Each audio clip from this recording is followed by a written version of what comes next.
All right, so welcome everyone. My name is Lisa Brearley. This is my amazing husband, Scott Brearley. Welcome to Soulmates and Suitcases. This is episode 28, and I know you are going to love our conversation today with our guest. So you may have heard people go from like $50 in their pocket to having a fantastic business that they run and they own and they operate and they help others. So that's kind of our little bit of our focus today with Gigi Moldovan. Welcome, Gigi, to Soulmates and Suitcases. Thank you, Lisa and Scott. Thanks for having me. Tell us a little bit about yourself. I kind of introduced it that way, but is that kind of your experience? Well, um, I don't know where to start, but The sure, I beginning. just dive in, right? Dive right in. Yeah. Well, this is a bit of a landmark year for me because just a few months ago, I celebrated my 35th year in Canada as an immigrant. So I came here when I Wow. was 19. Then 5 years later, so 30 years ago, I got married to my wife. We're still happily married, and we have two kids. And then 5 years after that, we started a new business that I was hoping it would provide financially for two things, to have some time freedom and some financial freedom. So we've been doing that for 25 years. And so those are three kind of big landmarks for me this year. So it's been pretty amazing so far. Yeah, so the story goes that you started with $50 in your pocket when you arrived in Canada. Tell us a little bit about that. That must have been a scary moment. Well, it was when it eventuated, but it started with a dream. So I think I was about 5 years old when I watched this Western.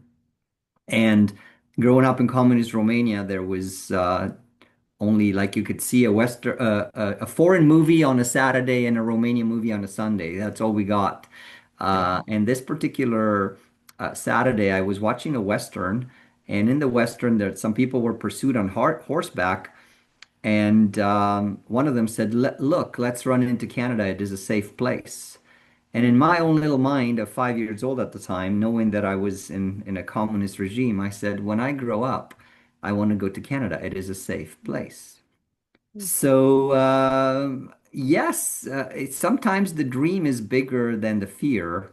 And so I've always said that if you have a dream in your heart, it is more powerful than 10,000 doubts in your head. So, sure enough, you have doubts.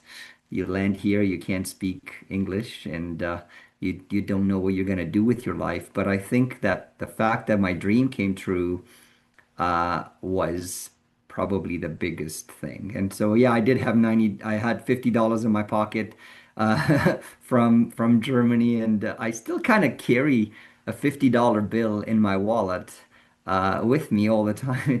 It's a great reminder to look back and say it started that way, but it's not the same today. That's for sure. That's for sure. So, for many of our viewers, they might not know what life might have been like back then when you were in Romania. Can you give us a little bit of a picture? Sure. Well, I grew up, like, I was born in early 70s, so 71, and for the first 18 years of my life, so from the time I was about 5 or 6, you have to kind of help around the house, and one of the chores that you're given as a kid, and I kept that pretty much all the time that I was growing up, is that you have to stay in line for anything. And I'm talking life's necessities, things like butter, bread, milk, stuff like that, particularly bread. So uh, if you saw a lineup, and it could be like 300, sometimes 500 feet long, you attach yourself to it because you know that at the end of it, you're going to get some bread if there was enough by the time your turn came. So I did that pretty much every day of my life. Wow. So when I came to Canada, I always guarded my cart because I thought, what if somebody steals what I've got in it? It took me a while to realize that I could go replenish it with something else off the shelf. So I did that, but I was a happy kid. I had great friendships. I played a lot. Soccer was my sport. And I find out that you don't have to have much. Um, but it is important to have dreams. So I grew up under that oppressive regime and I wanted to escape that because freedom to me was, traveling the world and doing things and not being shackled by what somebody tells you that you can or cannot do or where you can or cannot go. And so it was hard, but hard is not necessarily hard when you go through it. It's actually harder talking about it than it is to actually go through it. Like with anything in life, I'd Hmm. say. Yeah. Oh, yeah, for sure. And I was gonna say, it just totally left my brain. Like you've built yourself a really good life starting way back when you got here. Do you think it's still possible for people to come here and build a life like you've built? Or even our younger generation in Canada building a life? Mm, Absolutely. I mean, I didn't start that way. Like you have to like I look back, like when I came here, I was 19. I was a happy-go-lucky kid. I mm, literally worked. My desire was to make enough money to buy a house and pay it off quickly so that I would not have to spend 25, 30 years paying for it. So mm, consequently, I was a hard worker. Like I was working two full-time jobs. I think I was averaging between 90 to 100 hours a week. So Hmm. Monday through Saturday, I was 16-hour days. On Sundays, I only had one job, so I was only 8-hour days. So I think the first or second year here, I had about a dozen days off a year in total. And so I wasn't interested in building a good life. I kind of bought into the principle that if you want to have an easy life later, you got to do the hard stuff first. So, if you're not going to do the hard stuff first, you're going to have a harder life later. mm, So, I literally was a hard worker, so I established some good work ethics. But then what it dawned on me was that some people were doing better just because they were having better opportunities. And then something happened. I just had this thought, Scott, that I should probably be looking for opportunities that were beyond my current abilities at the time because that's where the value is. So I kind of fluked into that. Like I can't say that I sought it out. It almost found me, so to speak. But the dream and the desire was there. yeah. And that's big, the having Yeah. that dream, that excitement for something bigger than yourself. Yes, yes. I still remember I was pushing a broom at Pizza Hut one night. It was closing time, and I was so tired and I just was so underslept after months and months and months of work. And I had this thought. It was really weird. I thought, why doesn't a well-dressed businessman walk in here and say, Sonny, do you want to change your life? I'd be dropping this broom and I'd be following him out and I would do whatever he tells me to do. Now, that was my thought. And the funny thing was, a few weeks later, the cook from Pizza Hut says, "Hey, my dad saw this opportunity. Do you want to see it? We can watch a video after we close the pizza place." So we drove down there at midnight, and he puts in that video, and lo and behold, a well-dressed man in a suit was speaking. Watch what you manifest. And and he was just simply saying, you can change your life if you want to. And then he said, there's a meeting in Vancouver. This was on a Wednesday night. On Saturday, we closed the pizza place at 3 o'clock in the morning after working all night on Friday. Drove to Vancouver, saw an opportunity. That was in 1992. And I came home and I said, I'm going to change my life. I made a decision. It was because the seeds were already there. Like I knew that I wanted to change my life. I was already primed by it. So that's how it happened for me. It was circumstantial. And it sounds like you started with the mindset. Like that was important. The mindset, the dream, and then it would all come. Yes, and then I decided that it's smart to listen to people that are where you want to be or have done what you want to learn because it's so easy. I find that a lot of people listen to people that have no credibility with like they've done nothing. Yeah. They're just dream stealers, so to speak.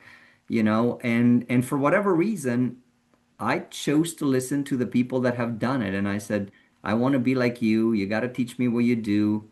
I can learn anything. So it may take me a little longer than some, but if the stuff is learnable, I can learn it. So that was kind of my very simplistic mindset for me.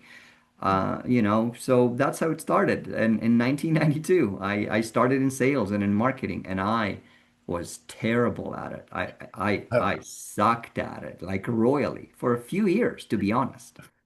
So who mentored you? Who helped you with that? I actually, I don't think, well, I did have a mentor from afar. It wasn't in person, but I went to a couple seminars and I became aware of Jim Rohn, which a lot of people will probably know who he Yeah. Yeah. is. And I started listening to him. And then I learned that he was going to come to Kelowna and do a weekend seminar. And at that time, I think it was like $500, and people's mortgages were 300 or $400 a month. And so I bought that. And I bought the cassettes, and then I think I listened to them a few hundred times. And that was the kind of mentoring that I received. It was that mindset, it was that philosophy. It was kind of saying, okay, I want to be where he's talking about people being, because he was me before. So that's how it started for me. Yeah, and everybody has to start somewhere, Yeah. Yes, of course. right? Yeah. It's the Um, start that stops most people. So most people never get yes. started because Yes, and that yeah. big F word fear. Yes, that's right. Well, and a Yeah. lot of people think failure isn't a sign of success Yeah. because you can't fail if you don't try. Yeah.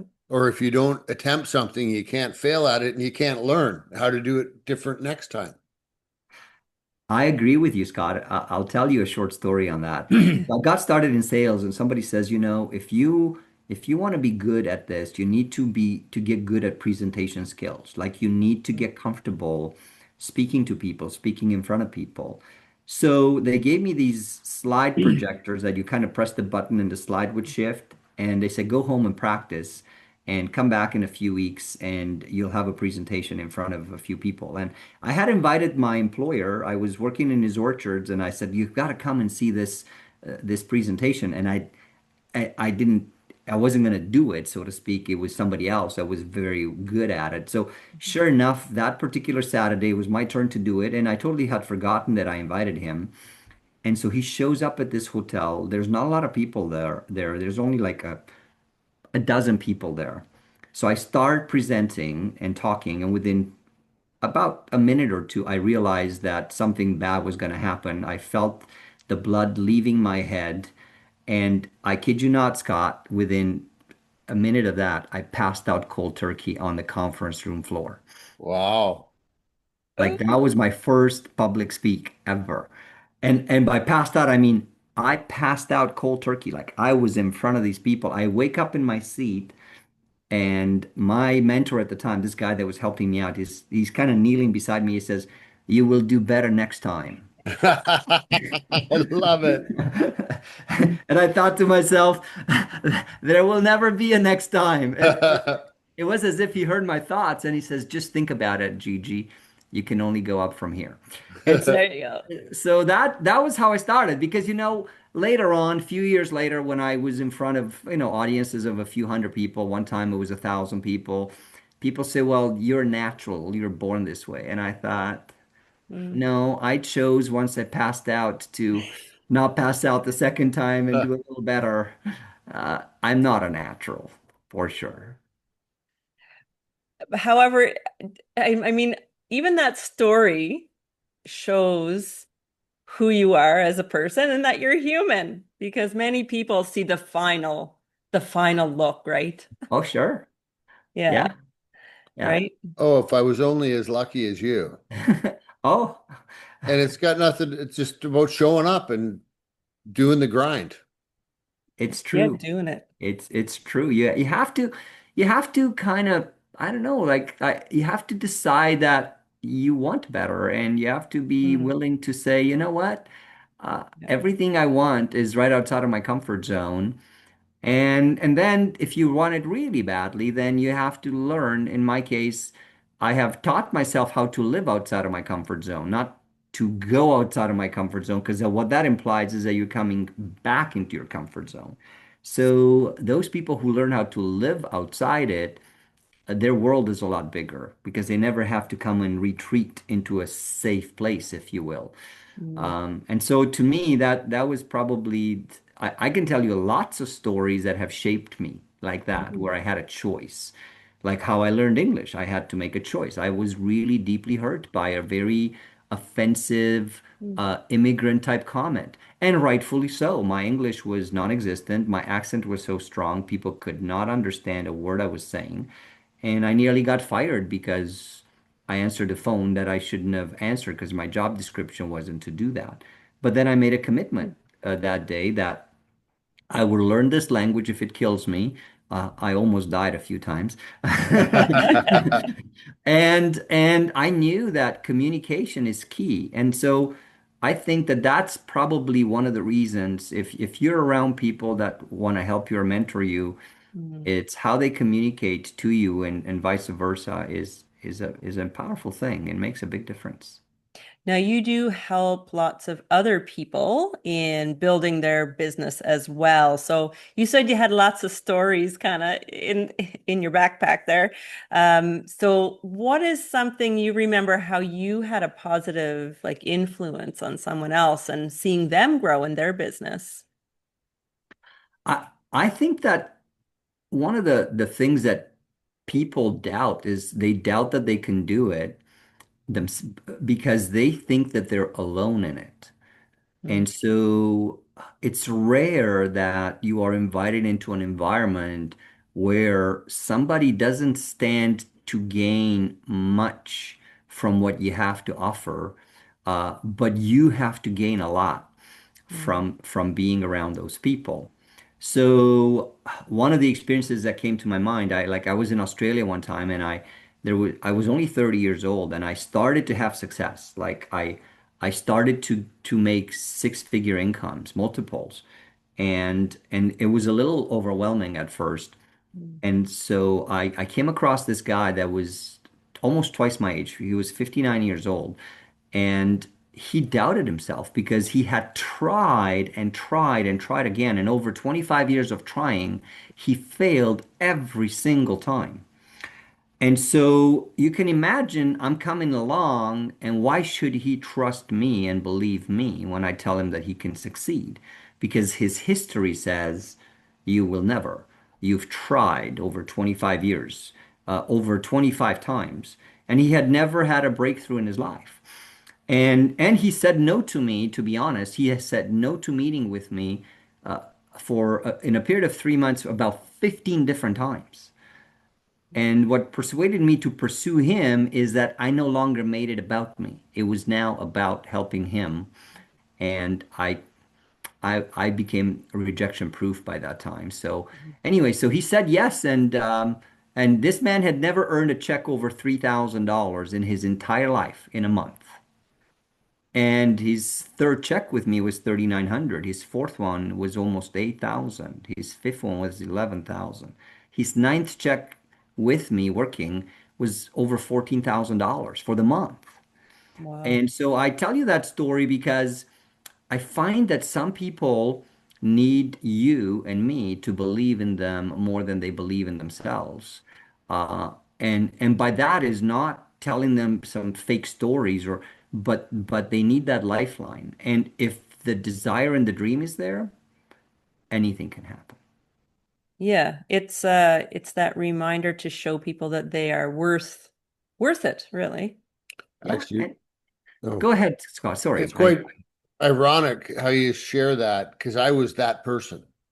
Really? Yeah, and I met Lisa at a self-development class, and she inspired me to be better. And since then, she's always inspired me to be better and do different. And I was already on the path a little bit, but she helped me get to the next landing, not even the next step to move forward.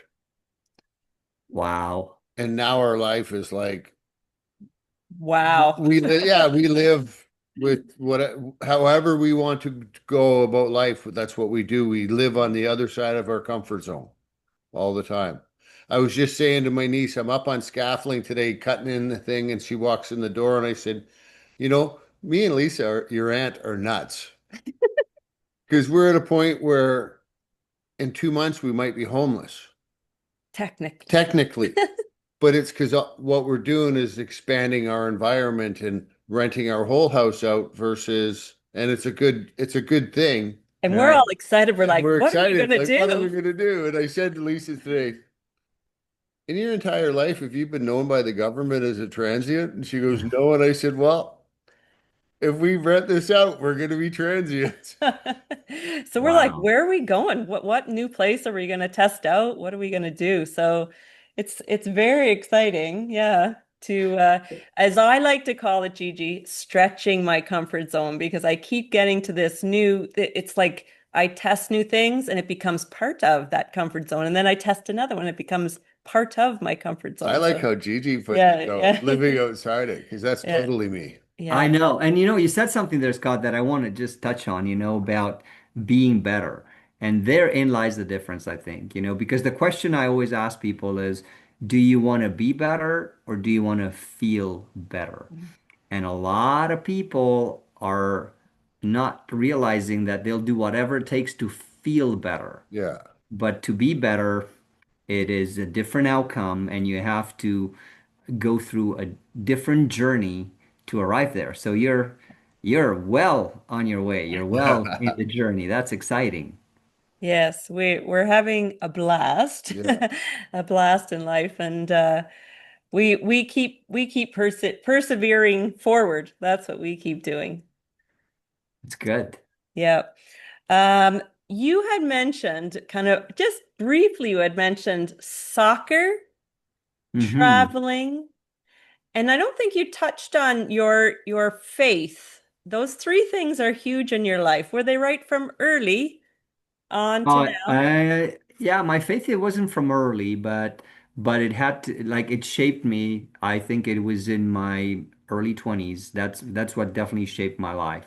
But what I want to say about that is I find that there's about, and I talk about this quite a bit about five major decisions that kind of shape the course of your life. Like I call them like pillars. And this is just me observing and coming up with something for me. Like I don't say that these are it and people should kind of follow them or there's some, but I watch and I really believe that when what somebody believes dictates how they do life, like from day to day.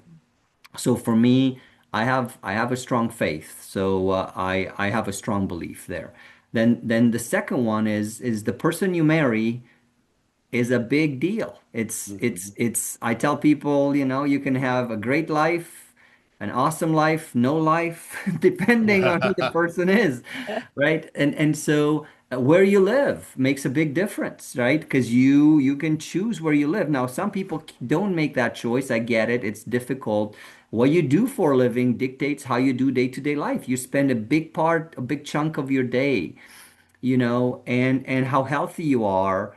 That's another one if you really appreciate that. So obviously, soccer is big for me. I tell people that I don't know if I started to walk first or I learned how to walk because I was chasing a soccer ball. So that's that's Yeah. that's that's how I remember my life. So there's never been a time in my life other than when I had some injuries that I didn't play soccer. So it's a team sport. It taught me a lot about competing, about drawing satisfaction from winning, from pushing, and my dream was actually to be a professional soccer player. And I had the talent, but I don't think at that time in my life I had the consistency and the understanding of the price that needed to be paid. And travel, I always wanted to travel the world. So one of the reasons why I love Canada is because it has one of the best passports available that Yeah. allows you to go into most places without having to have a lot of questions as to whether you qualify to enter the country or not. Now, you do need visas in places, but if there was ever a country that has one of the best passports in the world, Canada is that country. For sure. And I know you did some cross-country exploring this past few months, right? You went east. Yes, yes. I love like I've been more east this time than I've ever been. I've never been to Atlantic Canada, but I've been now. But I love traveling. I love traveling the world. I love traveling across Canada. It traveled for me, it opens your horizons. It Yeah. expands. I think you know, you go to different cultures and you have a deep appreciation for how other people live and do life. And it just gets you not thinking about you that much. You know, you want to give more than take more by traveling. That's what it's done for me. Exactly. Well, I knew this would be an amazing conversation, Yeah. and you have great stories to tell, and it's very inspiring to the many of people who are coming to Canada. And how can our audience maybe get a hold of you or watch your travels or watch what you're up to? It's really easy. I mean, you get my first and my last name, and you can pretty much find me on Facebook, or you can find me on Instagram. You can find me on LinkedIn. I think these are the three big ones. If you Google my name, you may even see some odd Autobahn videos from driving fast when I lived in Germany. So between those social media, networks, you can easily find me there. And so that's the way to either reach out, say hello, send me a friend's request. For sure, I love to connect with people. Perfect. Thank you, Gigi. We appreciate your Yeah. It's time. been awesome. Well, thank you for having me, and Yes. I'm looking forward to meeting you in person, Scott. I did meet Um, Lisa several times. Can't wait to see you in Perfect. person. Thank Okay, you, have a Gigi. great day. All Thank you. right. Bye. Bye. Thank you thanks. so much.